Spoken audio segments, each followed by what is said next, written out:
Yes, I mean, I don't know about you guys, but I've been learning about Mojo in our degree, and I think it's been really interesting I think to see. it's the way journalism's going. Yeah, and it really is, yeah. So we actually have entertainment on now. So who are you guys? I'm at a void here for entertainment. I'm Lauren. And thanks for joining us at Entertainment this week. Thank you. It's my first week and hopefully the best week. It'll be the best week. Of course it'll be the best First week. and last week in entertainment. And last week, and we're not alone today. No, we're not.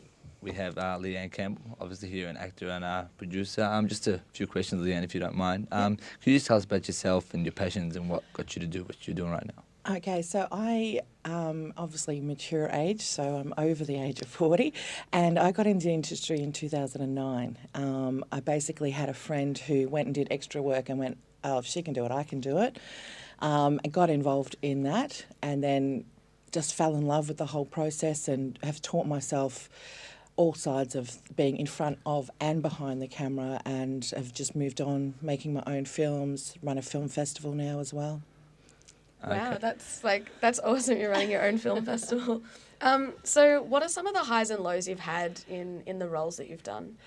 I think the biggest high for me at the moment would have to have done 7 seasons on Wentworth as an extra, just being a prisoner in the background. Got to see some amazing performances by Nicole Da Silva and Danielle McCormick, obviously, and Joan Ferguson is played by, I'm having a blank. Oh, she's Pamela Rabe. And the first time she came on set was just like crazy. You just have some amazing actresses come on and do their job, and it's like, I can see why they get paid. Probably the low is when you get put up for a role and you're booked, and then all of a sudden, for some whatever reason, it doesn't happen. So I think that's probably the most disappointing, especially like you get put up for a commercial and then all of a sudden it's not happening. I think that's probably the low. And also the fact that there's not a lot of work out there in this industry for people in front of camera. Okay. And just as a female in this industry, what do you think differs in the way you act and what pressures come with that? I think the biggest thing is the need to put on makeup for everything that you do. I wouldn't know. Yeah, I understand. Well, the guys do get a little bit of makeup, but it's more a bit of dusting and powder over their faces so they don't shine. And women are expected to look younger than they are, to be smaller than what they are. There is a lot more demand on women in the visual side of things. And there's a lot more, I would say there's a lot more required of a female actress than a male actress, because there are so many females trying to work in the industry, that men who get in the industry, some of them are fantastic, but some of them just fall into the role because of their age, their look, and the fact that there's no one in that age group. Okay. As an actress, what's been your most standout job you've done? For me personally, I would say I did a commercial for Noaki Carbone in, a long time now, I think it was 2013. And it was the first time I'd ever done anything in front of the green screen, first time I'd spoken on a microphone of any kind, and I nailed it. And I had people ring me and go, I'm so sorry, I didn't know you'd been in a car accident. And I'm like, what are you talking about? And it was because they said I was so believable. And when I was finishing up doing the filming, the team there said to me, how long have you been acting? I said, I haven't been. I've been an extra. And they said, they've had actors come in before that have just taken so long to get the concept, and it's like, what's my this and what's my that? And I just went in and did it because I didn't know anything better. But I find that natural performances are often more required than anything, if you know what I mean.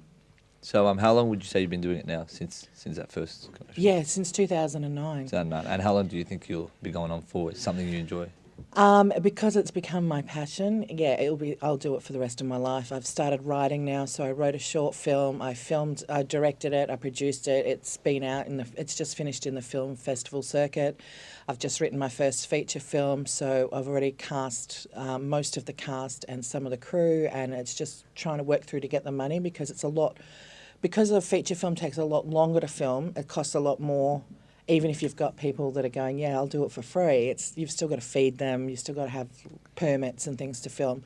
So I write, direct, produce, I act. I also run a film festival. I also do radio now up in Swan Hill on community radio, just to give me a creative outlet when I'm not doing everything else. So I don't think that once you've found that passion in the arts sector and you've got so many different areas, it's really difficult to not like it anymore, basically. How do you manage your time? You've got so much going on. Well, because everything's not full-time, it's all, you can sort of slot it around. You just have to be really good at scheduling and know that if your GPS says it's going to take an hour and a half, because there's always traffic issues. I took longer than I was meant to take today to get here today, and that's because during the week when I've come here, the weekend because I come here for rehearsals for a feature film, it was a lot faster because there's no roadworks during the weekend. I went through 4 sets of roadworks to get here today, and I'm like, peak hour time, it would have to be putting at least 2 hours onto your time.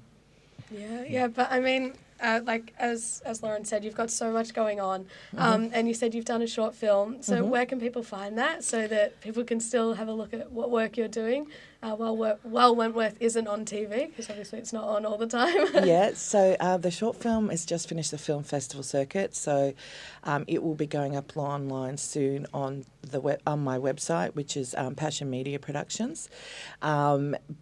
It's just last month finished screening at 2 locations in Melbourne. So one was at Westside Shorts, which is over in Williamstown. So that's every second Tuesday of the month. So it finally made it to there. They've been trying to get it for a while, and made this at Luke Bar. It played there. So it's already done all of the screen festival type things. So it'll only be online from in another week or two because it's still in for a couple of festivals overseas at the moment. Okay. Yeah. Beautiful. I want to thank you very much, Leanne, for coming and giving us your time.